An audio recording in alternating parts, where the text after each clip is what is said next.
diretso ko, may impeachment. Gusto nilang buksan ng account ni BP, ni PRRD, ng asawa ni BP. Pwede ba yon? Bakit ang Kongreso, ang House of Representatives, hindi ba nila naiintindihan yung inyong mga proseso sa intelligence? Bakit pa ilang beses sinasabi na kailangang malaman sino si Grace Piatos? Dahil nasabi mo yan, yung intelligence pa nga ni BBM is 4.5 billion, no? Dapat yan ang tinututukan niya na if the House Committee on Justice gives you a subpoena, you as a bank manager, will Without that... the impeachment. Without the just the House. Yes. Assalamualaikum warahmatullahi wabarakatuh. Magandang umaga po sa inyong lahat. Ito po si retired Brigadier General Virgilio Garcia. Kami po sa United People's Initiative ay naniniwala na ang mga nasa kapangyarihan ay hindi makakapagmalabis at mapapanatili pa natin ang ating katahimikan kung ang mga mamamayan ay mulat sa katotohanan sa mga kaganapan sa bansa. Ang inyo pong mapapanood na talakayan ay ukol sa Confidential and Intelligence Fund, batas patungkol sa bank secrecy at anti-money laundering. Bakit po ba natin kinakailangan pag-usapan ito at pag-ukulan ng panahon? Kung mapapansin po ninyo, nakatuon ang pansin ng buong mababang kapulungan ng Kongreso sa impeachment kahit na may naggaganap na labanan sa gitnang silangan at ang presyo ng langis ay walang tigil ang pagtaas. Pagkatapos po ng talakayan na ito ay kayo na ang humusga kung nararapat bang unahin ng Kamara ang paglimbag ng mga makabuluhang panukala upang guminhawa tayo at mapagaan ang kasalukuyang pasanin ng mga mamamayan dulot ng nagaganap na krisis. Magandang hapon po muli. Ito si Maluti Kia. Ito po ang aming edition 1 sa aming talakayan ng taong bayan. No? Ngayon po pag-uusapan natin ang detalye sa tinatawag na Confidential and Intelligence Fund. Pag-uusapan rin po natin ang bank secrecy at pag-uusapan rin po natin ano ang role ng AMLA dito sa mga bagay na ito. At ang pang-apat, anong impact nitong mga pagyanig na nangyayari sa industriya at anong epekto nito sa ekonomiya. So, ngayong hapon na ito, kasama po tayo ng kapitapitagang mga individual sa kanilang larangan at propesyon, no? Unang-una po dito, nandito si Brigadier General Carlos Kita, isa pong retired officer ng AFP. Siya po ay kasama sa PMA class ng Matikas of 1983. Nako, mabigat po ito, hindi lang certificate, no? May master's degree in public administration from Harvard Kennedy School of Government. Ang areas of expertise niya is defense, security, intelligence operations, public policy. Siya po ay Chief of Military Intelligence, Group 17, kung saan nag-lead siya ng counterintelligence operations of AFP. So, talagang alam niya ang paggamit ng intelligence fund. Matapos po niyang mag-retire, naging Undersecretary for Administration and Finance and Chief of Staff, nako sir, ng anti-red tape. Nako, talagang sa labanan ng korupsyon, ang professional career ni General Kita, talagang nagniningning. Siya po ay EVP for Corporate Services ng BCDA. Ang pangalawa po ay si Mr. Marvy Valeros, high school class ng 1989 sa San Beda. Abay, talagang Bedan. College ng 1993 at meron siyang masteral unit sa DLSU TAF. Bakit po siya importante, si Mr. Marvy? Kasi may 30 years of banking experience, branch manager ng iba't ibang bangko, ng Universal and Commercial and Savings Banks. No? So, yan po ay bumubukod tangi ang Planters Bank, East West, Maybank, at CTBC Bank.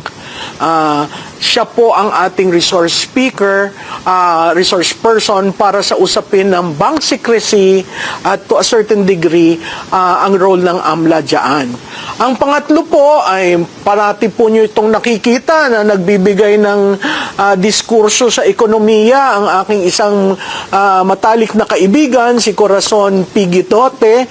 Ekonomista po siya, CPA, business executive. Kilala po siya sa corporate communications and economic commentary. Investor relations, siya po ang unang executive director sa Bangko Sentral ng Investor Relations Office. Pag nakikita niyo po siya, ang pinag-uusapan ng ekonomiya, pero na pagsama niya sa usapin ng korupsyon at ano ang economic impact ng mga problema sa korupsyon. At ang panghuli po ay si Police Colonel Jonathan Galang, isa rin pong retirado, no, na ang current niyang business ay sa Philcor Multi-Energy Corporation at Peak Summit Resources and Development Inc. Dami-dami pala ito, no? COO and EVP. Yan po si Colonel John Galang at nandati po siya ay nasa PNP Air Unit, PNP Aviation Security Group, PNP Intelligence Group, and as Chief of Staff of CAMSUR PPO PRO 5. Licensed commercial pilot, hindi ko yun alam for fixed and rotary wing aircraft. Magandang matanong yan, lalo na dun sa aeroplanong ginamit kay PRRD. Pero ano ba yon, fixed or rotary? Masyadong technical, no? So marami po siyang training sa security, from the executive course sa National Security to the National CIT Curriculum Development Program to diplomatic security, counter-terrorism, lalo na nandyan ang ASEAN Summit ngayon, no? At may cross-border transportation of currency. Pwede ba dito ang Bitcoin and bearer of negotiable instruments? Baka mali-maleta rin yung pinag-uusapan dyan sa cross-border, no? So, magandang hapon po ulit. Ang dami ko nang sinabi. Sila po ang ating magiging kasama sa ating first edition ng talakayan na para sa taong bayan. So, simulan po natin yung usapin uli. Paano, doon po sa ating mga kasama sa AFP, mga retired sa AFP at sa PNP, pwede nyo bang sabihin sa taong bayan, ano ang difference ng confidential at ng intelligence sa inyong organisasyon? Well, ang intelligence fund, yan ay term na ginagamit sa armed forces at saka sa PNP. So, intelligence operation, of course, ang pinagagamitan niya. Yung confidential fund, dahil supposed to be naman, ay wala talagang intelligence fund ang mga iba-ibang ahensya ng gobyerno, ay inadapt nila itong confidential fund. So, ito, based sa definition ng confidential fund and intelligence fund, ayon na rin dun sa joint memorandum circular ng COA, DND, DILG, GOCC. So, dito nakapaloob yung pag-distinguish sa kanila, yung confidential fund para sa mga national government agencies, GOCCs, local government unit. Ang intelligence fund is for the military and the police. Yun po ang pagkakaiba niya. Pareho ho ba, sir, ang proseso nila ng pagbuo ng yung plan, pagpondo? Pwede po ba ang isang ahensya na wala namang confidential fund ay mabigyan ng confidential fund ng Pangulo? Ano po yan? Dun sa binanggit ko kanina, yung joint memo circular na in-issue pa yan noong 2015.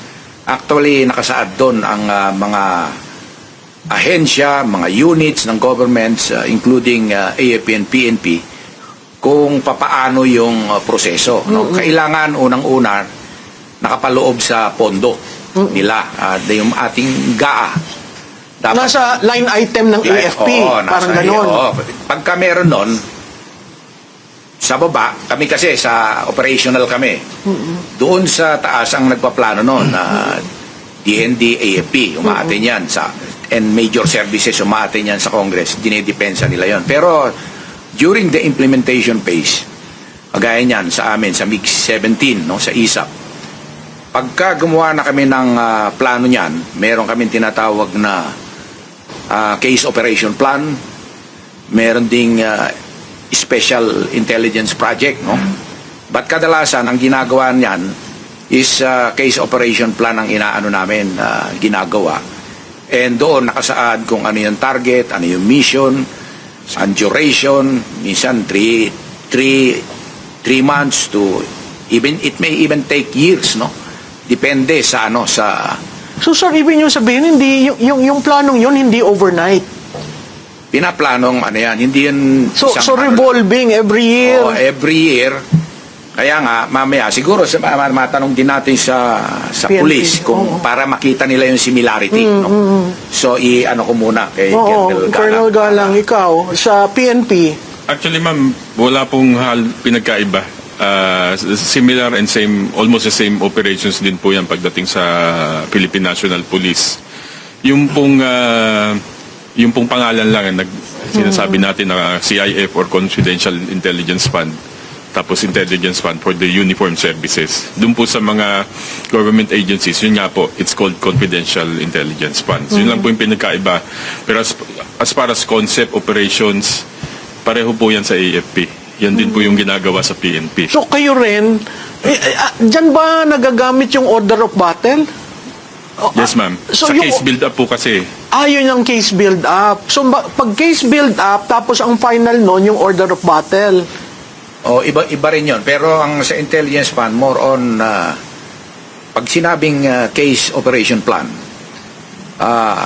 nakadefine doon ang kung sino yung dapat i-neutralize. Pwedeng personality, pwedeng group, o pwedeng a certain area, no? So, nakadefine yon and may certain period. And dito, ginagamit yung kung sino yung mga agents na i-employ mo. Mamaya, ipapaliwanag ko siguro yon na para hindi rin, siguro along the way. So, may mga, yan, na designated agents, sino yung supervisor at case officer. Yan sir yung Naka-designate ginagawa ng intelligence community. Oo, sa community, sa ground. Sa ground. Sa ground na yun kung paano i-implement. Kasi yung kaninang tinanong mo is more on the budgeting, no? Hindi mo pwedeng gumawa ka ng plano pag walang budget. Any agency, talagang ganon, no? Military ka man, police o ahensya ng gobyerno, hindi ka pwedeng gumawa ng action mo without appropriate budget. So sir, point blank, yung binigay kay BP, may plano yon?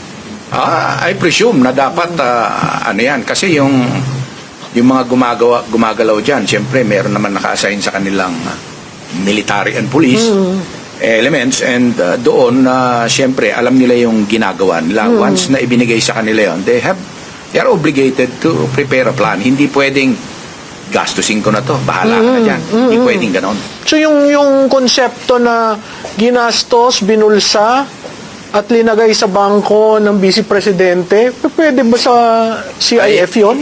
Hindi po pwede dahil doon po kung mababasa ng anyway, makikita niyo po ito sa Google, i-Google nyo, no? Yung joint memorandum circular ng COA, DILG, GOCC at tsaka ng DND. So doon nakapaloob yun, na number 2015-01, no? Dated January 2015, no? Makikita niyo po doon yung proseso. Kaya imposible na magamit yon at maibulsa. Dahil kahit na confidential po yan, ino-audit pa rin yan. ino-audit po yan. May audit system po doon. Meron po ang COA. chairperson ng COA, yung tinatawag na Intelligence and Confidential Fund Audit Unit. Audit unit, yeah. So meron doon na kailangan isubmit yan ng ahensya doon sa naka-report, sealed envelope, tapos doon. Pero hindi doon nakasaad kung code ang nakalagay doon, code lang talaga yon. Hindi nire-reveal yon dahil kagaya mga pangyayari. Kaya importante, merong code ang operation. Sa operation pa lang, O-plan, minsan ganon. Case operation plan na Agila, pwedeng ganun. So talagang coded talaga. Coded. Yes, ma'am. Kahit sa PNP, talagang ma'am. lahat ng operation Ginagamit plan. yan, code, pseudonym, alias, and even yung mga writer nga, may pseudonym eh. Oo. Pero ito, more on, important dahil yung secrecy, no? Maraming reason kung bakit kailangang may alias or code or may pseudonym. Kasi, una, for security reason, for safety. Kasi hindi mo pwedeng, ako mismo, nung naging, ako, commander ng MiG-17, meron akong code, ang code ko, Bravo, no? Code nyo. Oo, ako, Bravo. Kayo mismo, sir. Pero yung pseudonym ko, hindi ko pwedeng sabihin until now, hanggang ngayon. Kasi, Dahil? siyempre, meron akong mga ibang activities na ginamit ko yung pseudonym ko. So, Kahit ang may official. mga covert operation, lahat naging intelligence chief, may mga code yan. Mga may marinig kayo dyan na iba-ibang pangalan. Sultan, Jasper. Pero ang nakakakilala lang, sir, yung mga katrabaho mo. Katrabaho. Oo. Hindi kahit na i-report yan sa COA, hindi linalagay yon. Sino tong si... At hindi tinatanong ni Hindi COA na... tinatanong yun. Oo. Compartmental. Basta na-comply mo yung mga requirements doon, paano ginastos, including mga cash advances, merong requirement yan. Oo. Basahin niyo po yun. Sinabi ko kanina yung Joint Memorandum Circular. Makikita niyo po doon. 33 pages Hindi lang. pwedeng ibubulsa lang yung basta-basta. May audit system. Sir, sa pulis, ganyan na ganyan din? Yes, ma'am. May alias rin. Meron po. Minsan alphanumerics ang ginagamit namin. Pero compartmentalized nga po yun. Kagaya po, I'm just speaking for myself kasi merong nakaseparate kami na unit nun eh. Kami po nun, we're under Rio 20, Regional Intelligence Office 20. Hindi ko pa sasabihin kung saang unit yun nakadeploy. So kahit yung mga ganyan, internally lang kayo ang nakakaalam. Yes, ma'am. So mahirap na ibuklat mo sa public ang lahat na ito. Yung operational, wala pa nga tayo dun sa mga alias-alias. Pero yung proseso ng AFP, proseso ng PNP, pagdating sa intelligence, talagang hindi Basta sinasabi. yan. May prinsipyo kaming sinusunod, yung tinatawag na the need to know basis. So, doon sa ahensya mismo, halimbawa sa ISAP, hindi lahat doon nakakaalam din nung nung mga codes na yun. Parang pag mababa ang pay grade mo, hindi ka pwedeng magtanong. Need to know eh. Oo. Ay, kahit na hepe, minsan hindi, mas senior, hindi nila pwedeng alamin. Mas alam pa nung sarhento. Ayun, yung mga ganon. Sir, punta tayo dito sa impeachment. Bakit ang Kongreso, ang House of Representatives, hindi ba nila naiintindihan yung inyong mga proseso sa intelligence? Bakit pa ilang beses sinasabi na kailangang malaman sino si Grace Piatos? Gusto nilang malaman, pati ba handler, pag reveal mo si Grace Piatos, pati handler, mapapareveal sa kanila? Ayun na nga, yun yung mga ganon. Kasi maaring yung iba doon, alam din nila na may ibang congressman, hindi naman sila mga bobo eh. Yung iba naman, talagang naib, hindi nila alam talaga. No? Pero karamihan sa kanila, alam din nila yon. So yung paghahanap Na yung- sa PSA ng mga pangalan na ito, Yung paghahanap na yun Optics. propaganda, optics, optics, mahirap nang sabihin, no? Baka sabihin, ini-speculate natin. Pero hindi na dapat yun eh. Tsaka may audit system naman. Unqualified nga yung ng COA doon sa Wala, sir, na audit na negative talaga when it comes to confidential and intelligence fund. Usually yan pumapasa. Usually, basta in compliance ka doon sa mga Requirements. And the requirements, kung titignan mo, talagang properly accounted. Yun ang importante yun. Kagaya sa and even hindi confidential fund, kahit ano lang na budget, pagka ginamit mo yon, kailangan mo ng kung paano mong Liquidation. ma-liquidate. Iba yung na-obligate, iba yung na-liquidate. Yun pa ang problema ng iba eh. Hindi nila nadidistinguish yun. Yun nangyari nung 11 days, yun ang liquidation Process. yun. Kaya siguro mabilis, no? Pero earlier on, dahil nakaprograma na yan, August anticipate hiningi. na, nagawa na yun. Na-obligate na. Kumbaga, encumbered na siya, nakatutok na siya, allocated na siya. Isa ko pang tanong, dapat ba cash ang binibigay? Ma'am, yun pagdating po kasi sa ganyang operations, siyempre ang iniiwasan po natin yung tinatawag natin na yung mga document traces, backtracking. So, marami pong transaction on the ground. Usually po, talagang cash basis yan. Para hindi po natitrace yan. Lalo na po security nung mga ating mga informants. So, security nung nagbigay ng cash at security nung tumanggap. Interesting yan, ha? Hindi ma'am kasi kumbaga, siyempre po proteksyonan mo rin yung informant mo eh. Sa akin nga po yung experience ko when I was once a chief of police dun sa Bicol, I had informants who were former yung tinatawag na RR, mga rebel returnees. So ito pong mga tao na to, syempre tinutulungan nyo po yan and you cannot give them yung merong documentation kasi makikita at malalaman kung sila tumutulong sa'yo or hindi. So mostly po on transactions talaga dyan on the ground is talagang cash basis po yan. Okay. Cora, Yes. in the scheme of this confidential intelligence fund, parating pinag-uusapan, parating accountability issue. Anong impact nito sa ekonomiya? Anong impact na ito sa transparency? Actually, yun na nga ang problema kasi kung walang accountability, walang kumpiyansa. Diba? So, kaya yung business confidence ngayon, almost zero. It's 0.9% based on the BSP confidence index. So pag ganun, wala tayong asahan na investors na pupunta dito. Okay, kung walang investors, walang trabaho. Ilan ang gumagraduate every year? 800 to 900,000 students graduate every year from college. So kung walang investment, saan sila hahanap ng trabaho? Tapos may crisis pa tayo, di ba? So, dun sa crisis na yon, magkakaroon ka ng mass layoff. Kasi sobrang taas ng inflation ngayon. Dahil kung ang langis is a basic commodity. Okay?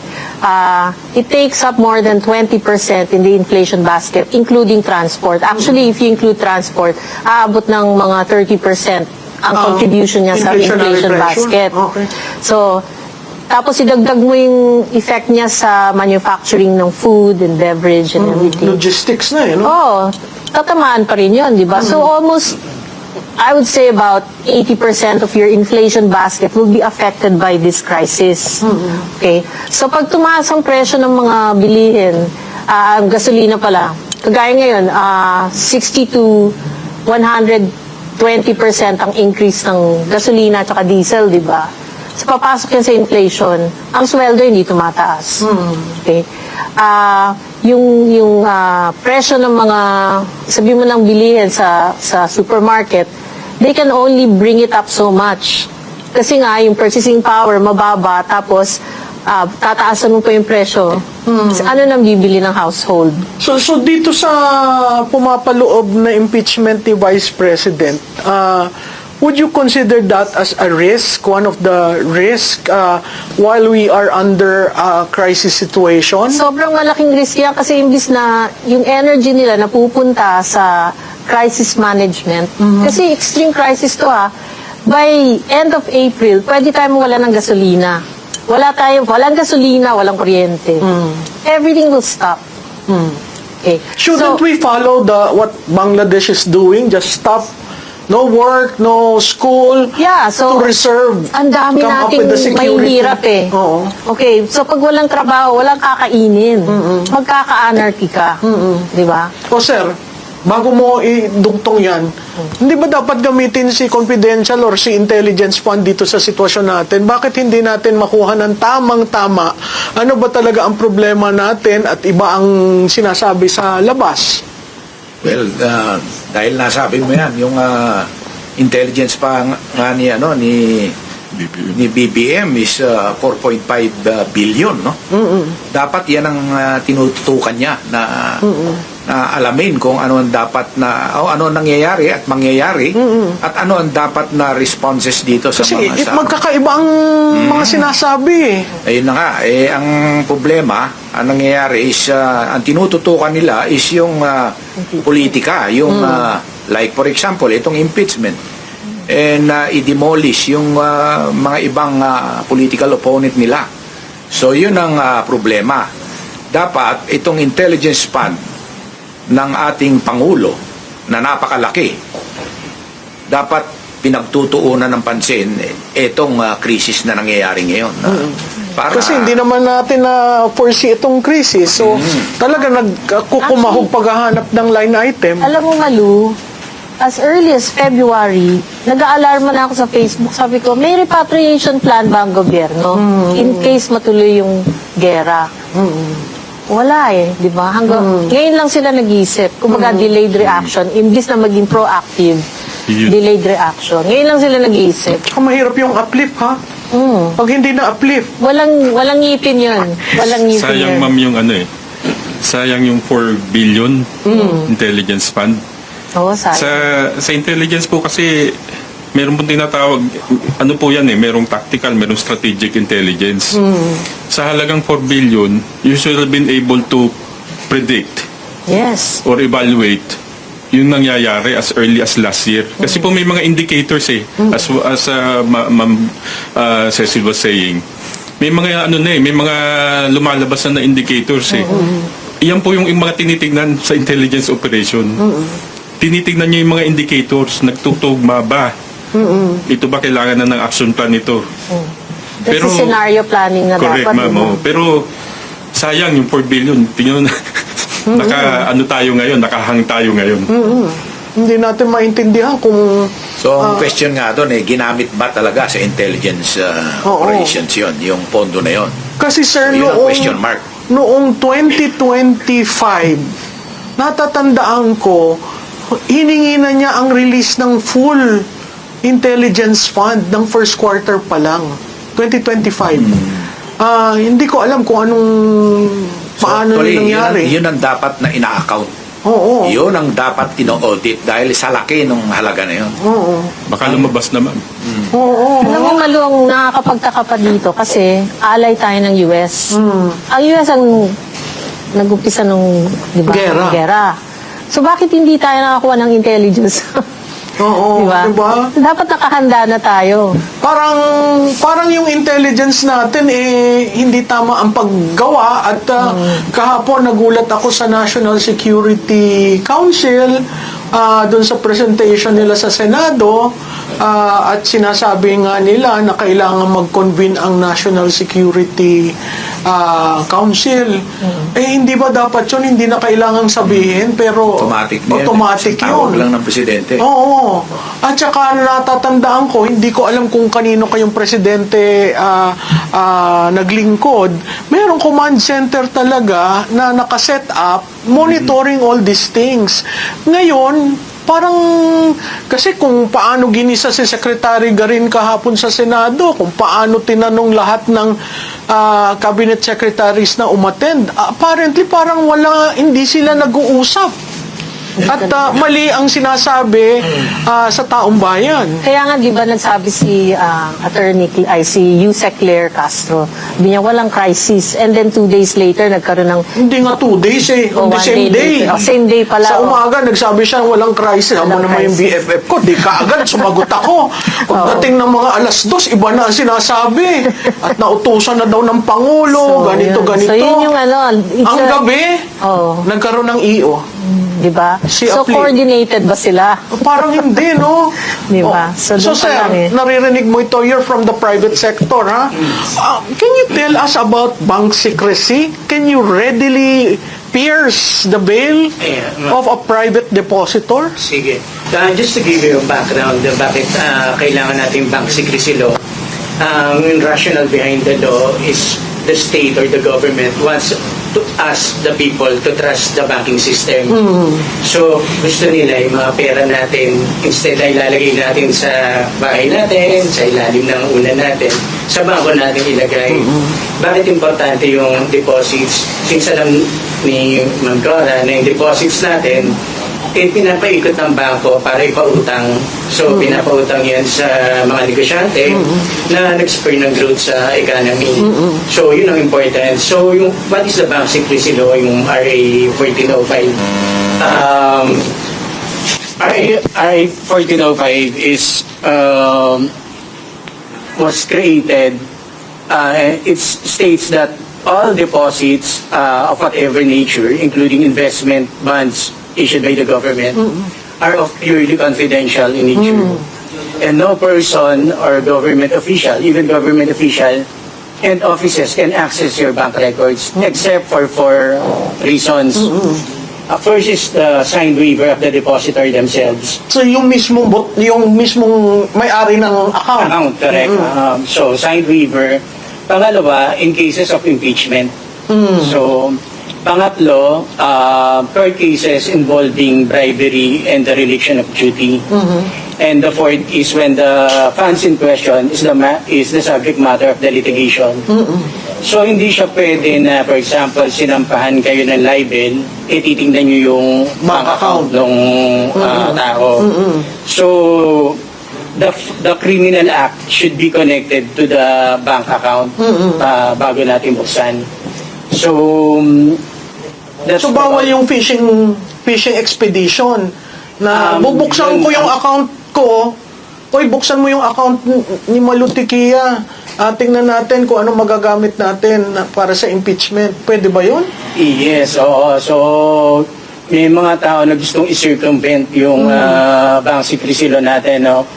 However, pag pumunta ka sa bangko or nagsubpoena ka sa isang bank officer requesting for a bank statement of account, liable si bank officer kung mag-provide siya ng... So hindi yan yung pag may sampina. Yes, unless they fall under dun sa four reasons na nabanggit. Oo. So question, can the bank open the account of a private individual? Open mean access? Yes. A third party asking you open the bank accounts of No. Juan de la Cruz. No. The bank officer himself, no, cannot access. Can the bank open the bank accounts of a previous president? Even though, no. Can the bank open the account of the husband of an incumbent Related official? accounts, no. Oo. No. So technically When limited. the subpoena, just in case there's a ongoing court case, kailangan specify yung Sir, account diretso name. ko, may impeachment. Gusto nilang buksan ng account ni BP, ni PRRD, ng asawa ni BP. Pwede ba yon? At this stage kasi of the impeachment, if I'm not mistaken, we're only on deliberating the impeachment, no? So wala pa tayo dun sa proper Trial. impeachment trial. Oo. So without the proper impeachment trial, there's no reason to disclose the bank account. So hindi pa siya, wala pang impeachment court na na-form. So yeah. As you mentioned, that's a fishing expedition. That's a fishing expedition, right? So if the House Committee on Justice gives you a subpoena, you as a bank manager, will Without that the impeachment. without the just the House? Yes, the bank officer will be criminally liable under the law. Yes. What is the impact to the economy if we start shaking the banks? Siyempre, mawawala yung tiwala sa mga bangko. Di ba? Pwede kang magka-bank run. Kasi siyempre, kunwari, ikaw yung bangko sa Bank ABC, nag-reveal ka, yung mga depositors mo maglalabas ng pera. Kasi wala silang tiwala. Baka bigay nila yung details ko to anyone. Di ba? So kasi ang bank secrecy is about absolute confidentiality. Unless talagang may matigas na rason para ilabas yun. Hindi sila maglalabas. Yes. And aside din sa bank, secrecy of bank deposits, meron din tayong FCDU Act, the Foreign Currency Deposit Act. yes. Ito, mas stricter ito. Even with the court case, you cannot open the bank account unless there is a waiver from the depositor. So, ang rationale naman Kaya behind pala yung this, dating speaker, hindi mabuksan yung yeah, so mas maganda kung dollar yung account mo sa bank. Oo, kasi may dollar siya eh. Dun Kasi sa- pag nawala yung tiwala sa mga bangko, magkaka-systemic risk ka. So, with the crisis, Oh, yan, and with dadagdag this, ka pa. the shaking, Oh, dadagdag ka pa. that is bad for... The whole system. Interesting. And the investment people who are looking Yeah, exactly, to... Mag-invest ako dito sa Pilipinas, pero sandali lang. Oo, Ang talagang gulo ninyo mapapag-isip. sa... Tapos Dami. ito sa bank. Daming issue. So, economic, financial, banking, and then security. All facets of government and governance right now is affected. By just the impeachment of the Vice President. And the Middle East and the crisis. Middle East crisis. Sir, ano naman ang AMLA? Meron pakialam si AMLA sa mga bangko? Ang AMLA is actually tinatawag nila ito yung high-tech bypass ng bank secrecy law eh. Kasi even without the court order, Nasisilip nila. masisilip nila. However, ang safeguard mechanism nito is AMLA works like a silo. Independent sila. Even Congress cannot summon AMLA to produce bank Bank records record. of a person. So, sa bangko kasi, daily, we have to file a report, what we call CTR and STR. CTR is for covered transactions, which is 500,000 and up. STR is suspicious transaction, regardless of the amount. Eh, sir, So- ba't hindi nyo nakuha yung mga maleta at saka yung sa ano, yung nawawalang pondo? Yes, Oo. actually what happened etong sa flood control scandal, it should be AMLA at the center of this investigation eh. Because the movement, the channel is money. Without the money changing hands, makukontrol sana yung corruption eh. So again, going back, we have yung CTR and STR. Covered transaction for 500,000 and up, and suspicious transaction regardless of the amount.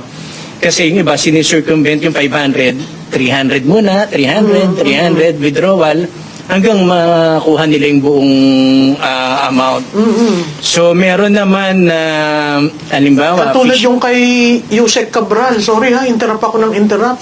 Di ba yung dalawa niyang anak nakuha lahat ang pondo dun sa account ni Yusek Cabral na ilabas? Oo.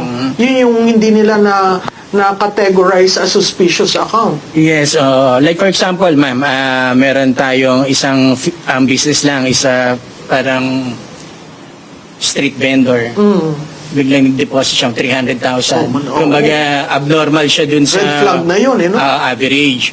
So, eto, like for example, kung government employee tayo, ng source of income natin is our income, salary, Salary. tapos bigla may billions o hundreds of millions of account ka, dapat na-flag na yan ng bangko from the very start eh.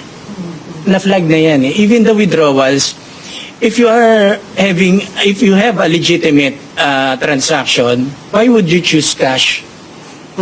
When you have other modes of payment like manager's check, wire transfer, bakit ang nakikita natin is yung mga mali-malita na cash?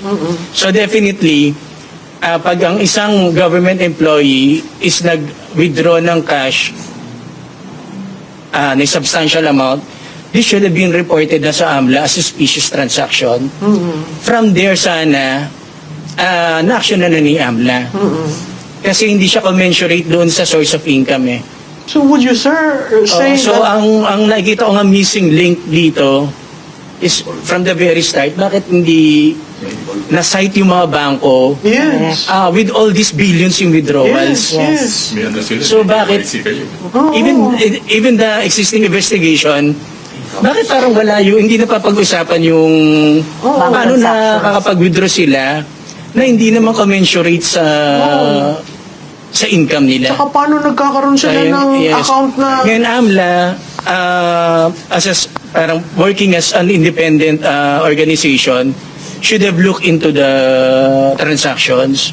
Bakit ito? They have that power, right? They have the on power. their own, yeah. And then they recommend. I'm not sure of the law, but I think they have to go through the courts of appeal to get the bank records. Oo. Kahit Pero AMLA. even Congress cannot ask or request AMLA, "Uy, AMLA, mukhang may plunder dito, pa-investigahan yata." Hindi Oo. pwedeng ano. Dapat it should emanate from AMLA itself. And AMLA is supposed to be apolitical, right? Yes. Apolitical. Should be apolitical. Should not be used for political motives. Oo, kasi nagamit yan I've heard kay from the Corona. news that a congressman is calling AMLA to Yes. investigate, you know. So, hindi pwede. Hindi pwedeng i-dictate ng Congress ang AMLA. Oo. Should be the proper channels. Oo. Actually, Malu, meron pang ang isang transaction na dapat tignan nila kasi, di ba, nagpapalit ng 2 maleta ba yun? Na dollar. Oo, into dollars. Into dollars. So, yeah. yung nagpalit ng into dollars na yun, mukhang hindi bangko eh. Mukhang money market. money market, ano. oo. So, dapat tinitignan na rin ng AMLA yun or ng BSP. Sir, narinig nyo ito? Ito ba parte ng intelligence network na kailangan na flag, 'di ba? Kasi pag nakita mong movement of large amounts of money, isn't that intelligence work? Yeah, kung talagang serious yung ating mga namamalakad no, sa gobyerno, including yung mga intelligence units, ay makikita talaga yan. So, dahil nga sa paliwanag kanina, no, lumalabas na yung AMLA itself, no, mukhang may connivance dun sa ano. I'm not saying talagang ano. Baka. Oo, baka lang, ano. Ang duda ko, hawak din nila yung ano. Yung kasi ngayon they are weaponizing all Yes. agencies, no. Yes. The police, the military and many others, no.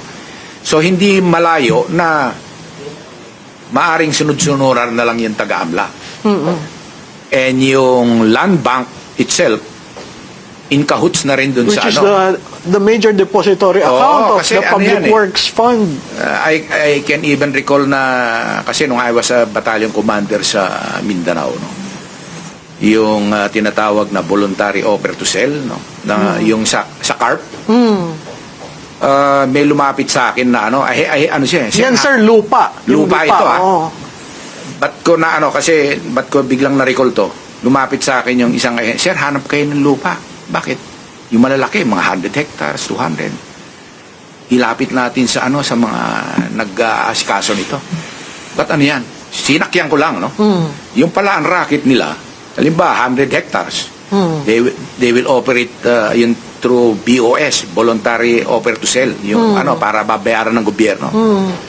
In cahoots sila sa DENR, in cahoots sila sa land bank. So, yung DENR para ano, pipicturean nila yung ano, kunyari may ano lahat, may tanim lahat.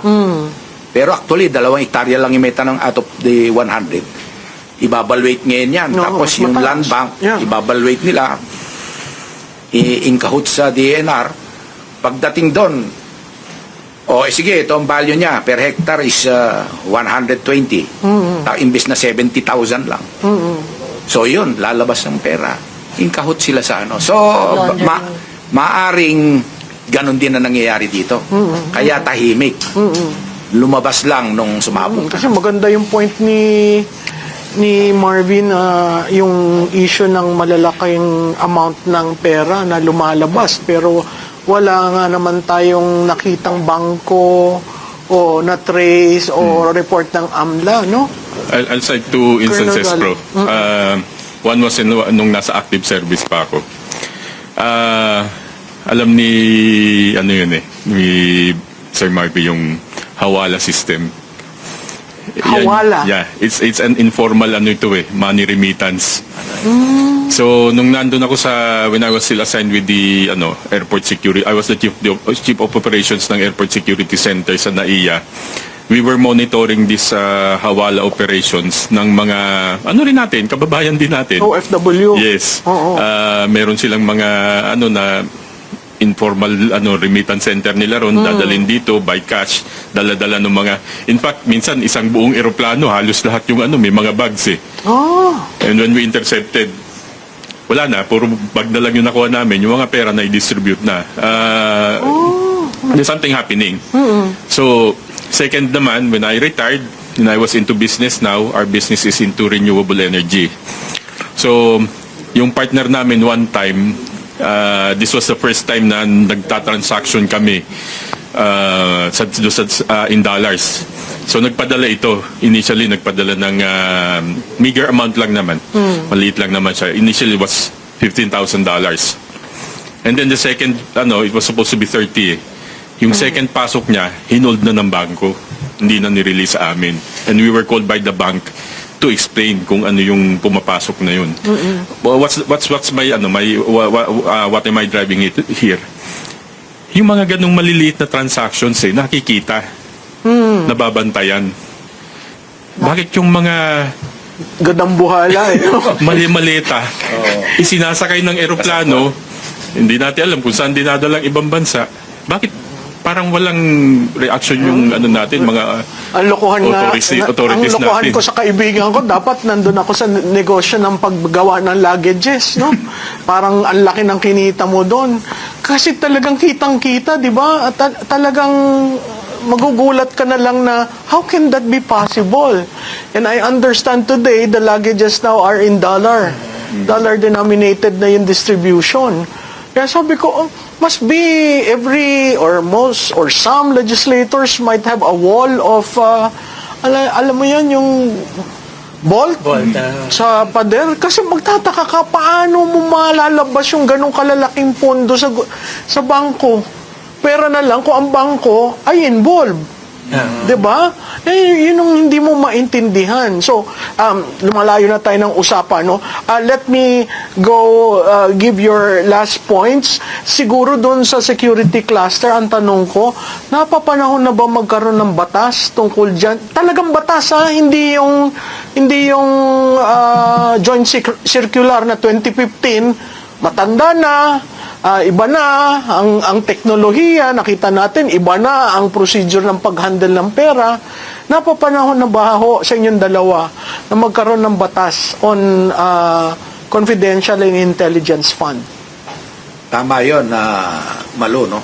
Kasi kung titignan mo itong 2015 yun, no? Yun yung, although from time to time may nilalabas ng mga policy, mga ganyan, sa GAA, lagi nakabanggit yan. Special provision. Oo. Tapos kung ite-trace back natin, nung panahon pa ng Marcos Sr., nagpalabas din siya ng sa mga classification ng mga documents, no? Mga top secret, secret, confidential, restricted. So, nandoon yon. So, napapanahon na palagay ko na lahat ito, based on our experience, na nangyayari ngayon dito, talagang magkaroon na ng proposed law para mabantayan yung tinatawag na kung ako ang tatanungin, dapat ang mga ahensya, ang mga GOCC, ang mga LGU, ay walang walang mga confidential, even confidential fund, no? Dapat yung mga pondo na yan, ibinibigay yan talaga sa mga intelligence unit, sa DND, sa AFP, sa PNP, dahil sila talaga yung gumagalaw sa ground. Ang mahirap kasi, itong confidential plan, I'm not saying na winawaldas lang to ng lahat, pero marami sa mga politiko natin, talagang ginagamit nila yon na pero meron din naman talagang matino ang paggastos nila. And I know that dahil may mga governor ako na nakilala noon sa Mindoro, sa South Cotabato, na talagang serious sila.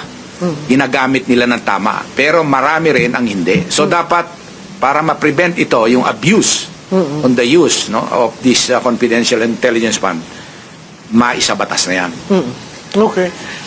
Colonel Galang? Ako naman, ma'am, I believe dun sa whole of government approach when it comes to dito sa pag-utilize ng pondo ng bayan, specifically yung ating intelligence funds. So, siguro, yung batas na papanahon ngayon na i-define din kung sino lang talaga yung mga offices na dapat nag-handle nito. Kasi tama yung sinabi ni Sir Kaloy, halos lahat ng mga even LGUs merong mga intelligence funds sila eh. Siguro i-define, magkaroon ng batas, i-define talaga kung sino yung mga government agencies na dapat meron at dapat na binibigyan ng mga pondo na kagaya nito. Para mas madali din po yung tinatawag natin na accountability at saka yung responsibilidad ng mga government agencies na bibigyan natin. Especially ng ganitong klaseng pondo na alam naman natin po ang liquidation talaga is napaka-komplikado. Hindi basta-basta nire-reveal. So dapat po talaga defined lang kung sino yung mga offices. Yun lang po yung sa akin. Okay. Sir, ikaw, any bank reforms or anything you want to say on the impact of the impeachment of the Vice President when it comes to bank secrecy? Regarding to sa what happened sa Yes. With what happened lang din sa the question we should be asking at that time is where these transaction withdrawals were reported to AMLA. Yun ang natin. Kasi if not, then the bank officers or the bank itself is complicit doon sa pagkuha ng pera sa atin. So, kasi this should have been reported from the start. Reported that They are required to report it sa under suspicious transaction. Oo. So, ang question is, did they report it as a suspicious transaction or did they allow hundreds of millions of withdrawals and look the other way na lang? Iyan yun sa flood control. Yan, sir, yun sa flood control issue. Flood control? Yung pondo sa maleta, yan yung sinasabi mo that the pag-suspicious account, the bank should have issued a red flag. And, So, kasi when the bank reports it to AMLA, AMLA can freeze already the account a suspicious account. and Under there has suspicious never transaction. been freezing of any account in your recollection Yes, sa AMLA. yes.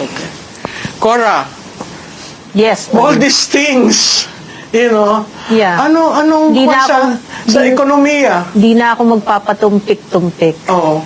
The Filipino people are being scammed by this government. Okay. So, bakit scam? Kasi, wala kang lalabasan eh. Lahat sila nag-conspire na. Diba? They have weaponized most institutions. I don't know if there's still one institution that's independent or you can call independent. No? So, tapos, nadagdagan pa nitong krisis sa Middle East. So, maswerte na tayo kung yung economy mag-grow ng 3%. Kasi nung fourth quarter last year, 3% yung growth. Oo, ang December projection yun, nila ah. daw ngayon, 7%. Ay, nako, Doon good sa luck. interview sa kanya. Good luck. I think, struggle pa yung 3%. This Tapos, quarter. Well, the whole year. The whole Depende, year. no? Depende kung saan pupunta itong gera. Inflation could be between 15 and 25%. Wow. Depende kung gaano katagal yung gera. Kasi kung ang diesel at saka gasolina already went up by more than 60 to 120%. Di ba may trickle-down effect yan eh. So, pag ganyan ang inflation mo, magko-cost cutting ang mga companies, magmamass layoff. So currently, your unemployment is 5.8% or 3 million Filipinos, almost 3 million So Filipinos. that will shoot up. Pwedeng mag 5 million yun, pwedeng mag 6 million. Kasi nga may mga fresh graduates ka pa, may mga OFWs kang umuwi. Walang trabaho Walang mahanap yun, yeah. di ba? Kung may repatriation plan sila, magbibigay sila ng trabaho. Ngayon, wala, di ba? So, saan pupunta itong mga taong to? Yung savings sila mauubos. Actually, sa dami ng baha na dinaanan ng Pilipino, babaha pa ulit ngayon, walang flood control, yung savings mo talaga mauubos. What do you think of a stimulus package? Saan manggagaling yung stimulus? Mangungutang sila? Kasi budget deficit pa tayo. Laki-laki pa ng deficit eh. Mangungutang sila. Yung uutangin nila, gagamitin ba talaga sa tama yun? So, Kasi nandun nga- pa rin yung trust. Yes, that's why The the issue of trust, trust. that's why the net trust rating of the president is -9. Di ba? Kasi saan gagamitin yung pera? Nakakasiguro ba tayo na yung perang uutangin nila, like ngayon sa World Bank, gagamitin sa tama? Yung Maharlika Fund, saan napunta yung pera? Di ba dapat sa infrastructure yan? Anong nilaunch ni Presidente? Wala. Anong klaseng di ba footbridge? Oh, so, So, give me a positive ring on you know, wala. wala kang makitang positive. Wala. Mahirap Di naman. na nga ako magpapatumpik-tumpik, di ba? Mahirap po tayo mag-end ngayon, no? Sa taong bayan na nakikinig, siguro ho, kapit-bisig tayo. Yes. Magdasal, napakahalaga niyan. Magsalita. At, magsalita. At kung ano yung kakaunting yung savings, pahabaan nyo ho yan. Babalik tayo dun sa traditional natin. Kung magbibisikleta, maglalakad, simpleng pamumuhay. Kasi hindi ho natin alam kung ano kung kailan magtatapos ang gera at kung ano ang impact nito sa ating mga Pilipino. Pero sa dulo, magsama-sama po tayo dahil tayo lamang po ang susulba ng ating mga problema. Ito po si Maluti Kia ng Talakayan ng Taong Bayan. Ito po ang aming first edition. Ang second edition namin mas exciting. Salamat po!